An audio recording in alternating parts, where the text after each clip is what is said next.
My name is Ethan Vance, and I am a man devoted to my craft. The role I was born to play, my life's work, was that of the villainous, gold-digging husband. The plan was simple. Execute the performance flawlessly. Reach the grand finale. Walk away with a cool $5 billion in a divorce settlement. Retire early. Retire rich. Cold liquid ran down my fingertips. One drop. Then another. I looked down. A violent crimson stain was spreading across my pristine white suit jacket, blooming slowly like a poppy in a war photograph. A $5 billion flower, entirely of my own making. The ballroom had gone dead silent. The glittering champagne tower stood frozen mid-sparkle. The guests' faces were perfectly calibrated between shock and horror. And standing directly in front of me was Julian Croft, the story's destined hero, rage boiling behind his eyes like a gathering storm. It was all unfolding, exactly like a meticulously choreographed stage production. And tonight, I was the villain. Perfect angle, perfect splash, perfect timing. My heart slammed against my ribs, not from fear, not from nerves, but from the pure, unfiltered ecstasy of a 9-to-5 worker clocking out for the very last time. Stick to the script, I told myself. I lifted my head and pulled my lips into the smirk I had practiced in the mirror no fewer than 800 times. 3 parts scorn, 7 parts arrogance. A masterpiece. Well, Mr. Croft, I drawled, stretching each syllable, letting the oily arrogance of a kept man soak into every word. That off-the-rack thing you're wearing doesn't handle stains very well. Does it? Not like mine. Every thread paid for by my dear wife. It was deeply insulting. Deliberately so. From the corner of my eye, I fixed my gaze on the woman standing slightly apart from the crowd. Her posture calm, elegant, untouchable. My wife. Isabella Sterling. She was an iceberg in human form, eternally composed, eternally cold. Do it, my soul screamed. Just like always. Look at me, with disgust. Toss me a check. Tell me to disappear. Julian's fist clenched. Excellent. The hero's rage was right on cue. The whispers spread through the crowd exactly on schedule. Every single one condemning me. Shameless leech. Disgusting parasite. Perfect. Everything was accelerating toward the $5 billion finish line. Then Isabella moved. She didn't walk toward Julian. She didn't even look at him. Under the gaze of every person in the room, she cut through the crowd and stopped directly in front of me. I caught the familiar scent of her perfume, cold, sharp, clean. Like winter snow capable of freezing thought itself. My heart skipped. This wasn't right. This part wasn't in the script. Was she about to slap me in front of everyone to heighten the drama? Honestly, I wouldn't have minded, as long as there was a bonus waiting later. Then she did something that brought the entire ballroom to a halt. She reached into her clutch, removed a pristine white handkerchief, gently took my wine-splattered hand, and began wiping it clean. Her touch was gentle. Her eyes held no disgust, no anger, only an emotion I couldn't understand. Your hand is dirty, she said softly. The words exploded next to my ear like thunder. Let's get you cleaned up. I froze, a weathered stone statue. She looked up at me. The frozen lake of her eyes that never reflected anything, now held only me. Ethan, she said quietly, don't do things like this anymore. My mind ground to a complete stop. Then she delivered the line that shattered everything. She glanced at my stained jacket, then back to my hand. Mr. Croft's suit, she said calmly, decisively. Is it worth as much as your hand? In my mind, the thick, sacred volume of the CEO's script, the one I had followed with blind devotion, burst into flames and turned to ash. Had this woman lost her mind? I kicked open the walnut door to Isabella's office, a door rumored to cost 6 figures. Bang! The sound echoed through the floor. Behind her massive ebony desk, Isabella's perpetually frozen expression showed the faintest crack. Sitting across from her was Julian Croft, impeccably dressed, looking like he'd been strangled by disbelief. Excellent. A powerful opening. It had to be the minor car accident last month, I sneered internally. Some glitch in her programming. There was no other explanation for a pre-programmed character saying something as absurd as your hand is worth more. If the program was malfunctioning, then I needed to introduce a fatal error, force it to crash and spit out my prize. Divorce. I strode forward, ignoring Julian's unhinged glare, and snatched the document from the table. The paper was heavy, cool. The gold foil logo flashed under the lights. I could smell the expensive ink. Money had a scent, and this contract reeked of it. I poured every ounce of my acting skill into my voice. Is this man all you think about? I snarled. You won't even come home anymore because of him. Inside, my soul screamed. Yes. Louder. Worse. Show her how irredeemable you are. Julian leapt to his feet. Isabella, look at him. He's lost his mind. Perfect. My wingman. I glanced at Isabella, waiting for the explosion. Nothing. I raised the contract high and ripped it down the middle. Rip. The sound was clean. Beautiful. Paper drifted down like snow. I tore up the contract. I roared. Let's see how you work with him now. I waited for judgment. Isabella just watched. Then she said quietly, Good rip. My brain blue-screened. She stood, walked to Julian, and said coldly, My husband doesn't like you. Our partnership is terminated. She linked her arm through mine. I'm making your favorite tonight, she whispered. Beef Wellington. Celebrate? I needed a bigger stage. And so I came here. The press conference. Cameras flashed. Reporters buzzed. Isabella and Julian stood side by side on stage. I gave my hired reporter a subtle thumbs up. The kill shot question flew. Plagiarism. Academic scandal. Bullseye. Julian crumbled. Then Isabella took the mic. That question, she said calmly, was arranged by my husband. The room exploded. Her eyes locked onto mine. Let's see you act your way out of this one. It wasn't over. Not even close. Isabella raised her other hand, signaling for silence. She looked directly at me and carefully, deliberately, enunciated every word as she dropped the nuclear bomb that shattered my soul. Also, I'd like to take this opportunity to make a formal announcement. Mr. Ethan Vance will be assuming the role of Executive Vice President of Sterling Enterprises. He will have the same decision-making authority as myself. Executive Vice President. Wait. Hold on. I didn't want a job. I wanted a divorce. I wanted my $5 billion. I wanted to retire. Who the hell wants to work? Ethan Vance, the world's #1 villainous freeloader. After a flawless sequence of textbook self-sabotage that included throwing wine, ripping up contracts, and crashing a press conference, had somehow been promoted. To hell with being an EVP. Being forced to show up every morning in an office bigger than my bedroom, staring at financial reports I couldn't make sense of, felt like my soul was being slowly, methodically tortured to death by the cruelest punishment imaginable. Having a job. My $5 billion retirement had become a carrot dangling just out of reach. And I was the miserable donkey chasing it. This wasn't working. I couldn't do it alone anymore. If my villainy wasn't enough, then I needed help, an ally. A weapon powerful enough to finally make Isabella disappointed in me. Disgusted enough to trigger the divorce protocol. And so I made a decision that went completely against my nature. I called Julian Croft. In the private room of an upscale coffee shop, the air was so quiet you could hear the faint hum of the ventilation system. Julian and I, two men who were supposed to be mortal enemies, sat across from each other with 2 steaming cups of Blue Mountain coffee between us. The silence was so awkward you could have built a house with it. Spit it out, Julian said finally, his handsome brow furrowed, eyes sharp with suspicion. What do you really want? I didn't answer right away. I lifted my cup and took a small sip. God, it was bitter. I set it down, gathered myself, and spoke in a voice that was 3 parts exhaustion, 3 parts despair, and 4 parts absolute sincerity. Julian, my friend, I sighed, my inner actor slipping seamlessly into control. I've had enough. He watched me carefully. You think I want to live like this? I continued, pouring on the pain. You think I enjoy being universally despised? Being seen as a leech.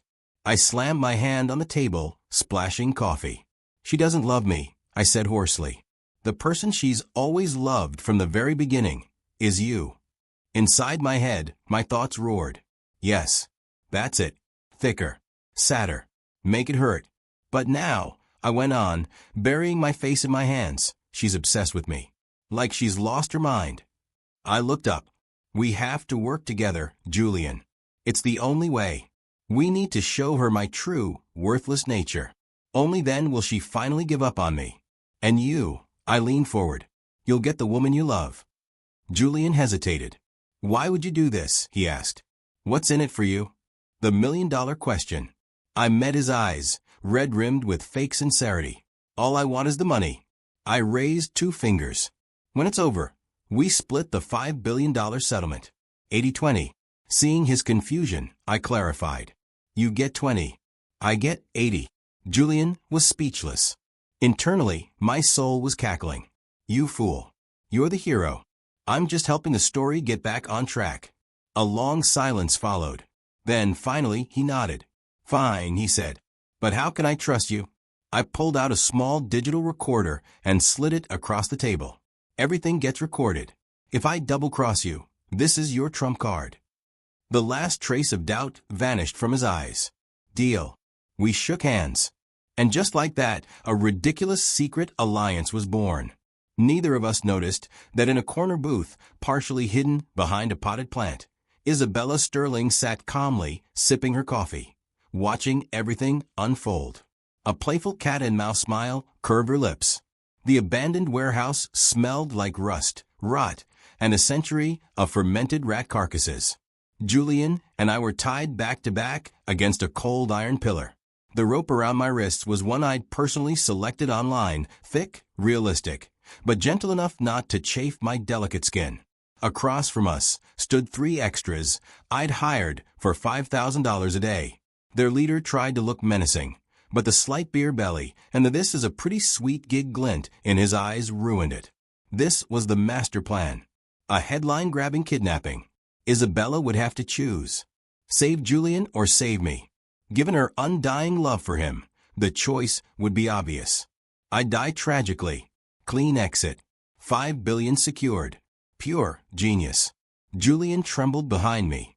They're not really going to kill us, are they? Relax, I whispered. They're professionals. Inside, I was applauding myself. The lead kidnapper dialed the number marked Queen and put it on speaker. Ring. Ring. Hello. Isabella's voice cut through the warehouse like ice. Isabella Sterling, the kidnapper growled. I have your husband and Julian Croft. Choose one. He held the phone toward me. Showtime. I screamed into it with every ounce of conviction. Isabella, save Julian. He's the one you love. My soul was already on a Hawaiian beach. It doesn't matter if I die, I sobbed. Just scatter my ashes over the ocean. Silence. Then her voice returned, colder than Siberia. Keep Julian. Do whatever you want with him. The air froze. My husband is to be returned unharmed, she continued. Otherwise, I will ensure you and your families go bankrupt. The call ended. Chaos erupted. The kidnappers untied me in a panic, apologizing profusely, escorting me to a waiting Bentley. As the car pulled away, I glanced back. Julian was still tied to the pillar, abandoned. I ran. 3 days later, at 30,000 feet, I sipped champagne in first class. I vanished. A one-way ticket to Bice. Freedom. The sun was perfect. The ocean blue. I closed my eyes. And then the roar came. A helicopter, black, hovering above me. On its side, a silver insignia glinted in the sun. One I would never forget. The cabin door slid open. A dark figure descended the rope ladder with fluid, athletic grace and landed on the sand directly in front of me. She wore a tailored black trench coat, completely out of place in this tropical paradise. Her face was breathtakingly beautiful, colder than a 1,000-year-old glacier. Behind her, a line of bodyguards in black suits and sunglasses rappelled down, silently fanning out into a perfect semicircle around me. Isabella Sterling. She stood there, silhouetted against the blazing sun, like a queen returning from the underworld. She said nothing. She simply watched me. The mojito slipped from my fingers and hit the sand with a soft, pitiful thud. My freedom. My retirement. My life. In that instant, it was all officially over. Completely. Utterly. Staring at the woman framed by the light like an avenging goddess, my brain turned to mush. Time and space lost all meaning. All I could hear was the crash of the waves and the frantic pounding of my own heart. She looked down at me, a faint hint of amusement flickering in her icy eyes. "Having fun?" she asked softly. Her voice landed on my frayed nerves like a sledgehammer. "My dear Executive Vice President." My throat felt like sandpaper. It took effort just to speak. "How?" I croaked. "How did you find me?" "Find you?" Isabella echoed, sounding as though she'd just heard the funniest joke in the world. A small smile, one I had never seen before, curled her lips, sharp and devilish. "Ethan," she said calmly, "there's nowhere on this earth you could go where I wouldn't find you." She stepped forward. The bodyguards mirrored her movement. The invisible pressure closed in, suffocating. "What the hell do you want from me?" I shouted, my bravado thin and cracking. "I don't even want the money anymore. Just let me go." "I don't want anything." She walked right up to my chair and crouched down until her face was level with mine. The familiar icy scent of her perfume filled my lungs. It was the smell of my personal nightmare. "From the moment you threw that wine," she said slowly, enunciating every word while staring straight into my eyes, "I've been able to hear every single word you say inside your head." Boom. My world didn't just collapse. It exploded. What did she just say? She could hear my thoughts? No. No. No, no, no, no, no. This had to be a hallucination. Stress-induced auditory delusion. That had to be it. Seeing the shock contort my face, Isabella's smile deepened. She began listing my crimes, savoring each one as if recounting her favorite movie, including how you wake up every morning and silently call me a psycho, including how you stand in your office, stare at my photograph, and speculate that my brain was damaged in that car crash, including your little meeting with Julian at the coffee shop, where you planned to split the $5 billion and so gallantly offered him an 80-20 deal.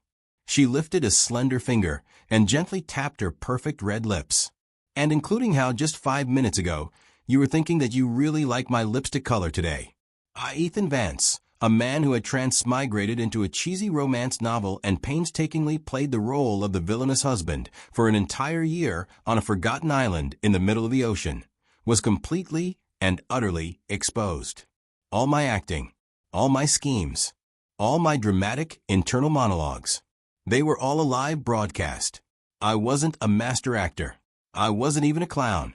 I was a lab rat trapped in a glass cage. And every desperate struggle, every clever plan, was nothing more than a private live-streamed one-man comedy show for an audience of one. I collapsed backward into the sand, letting the cool ocean water wash over my ankles. It felt like my soul had been ripped out of my body. The only thing left was Isabella's voice, drifting down like a devil's whisper wrapped in a smile. "You know, Ethan," she said softly, "listening to the running commentary in your head has been the most entertaining thing that's ever happened to me." I was in a gilded cage, a private jet. The engines hummed with a smooth, hopeless drone, sealing me off from the world below, where I had tasted exactly 3 hours of freedom. I was a puddle of a man, melted into the plush leather sofa. My soul had long since departed. This was it, the ultimate execution. Social death, psychological cremation, scatter the ashes. For an entire year, every clever thought and internal roar had been nothing but private entertainment. Just kill me, I thought. Seriously.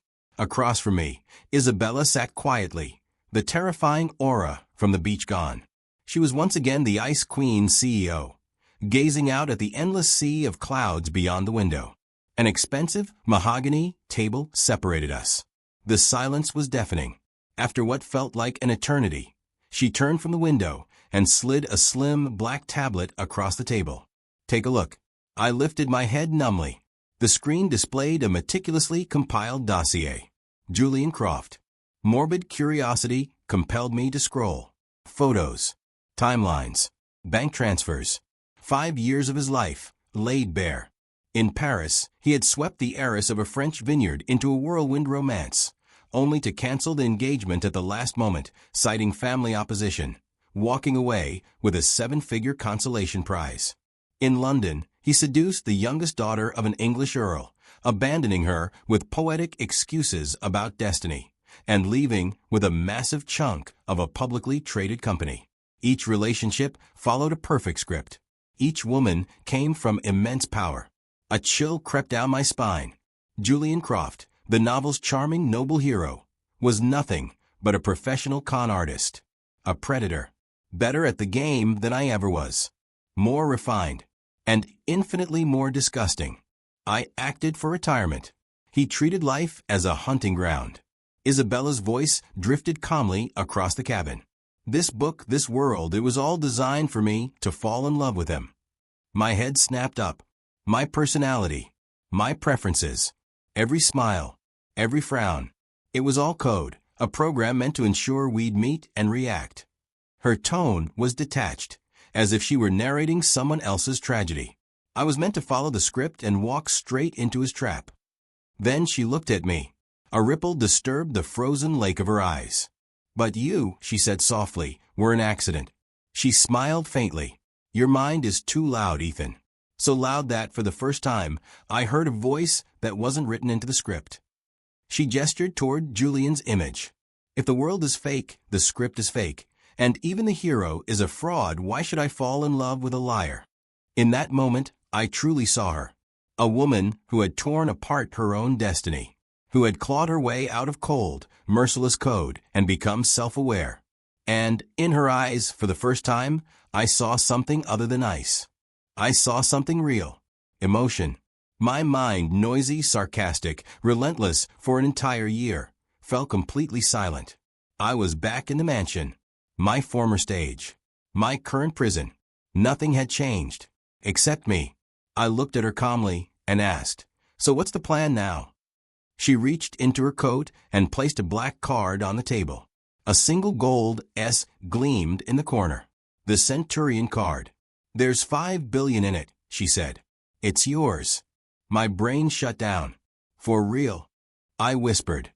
"For real." Then she leaned in. "That's your allowance." Her smile sharpened. "And your new job is to insult me 100 times a day, to my face."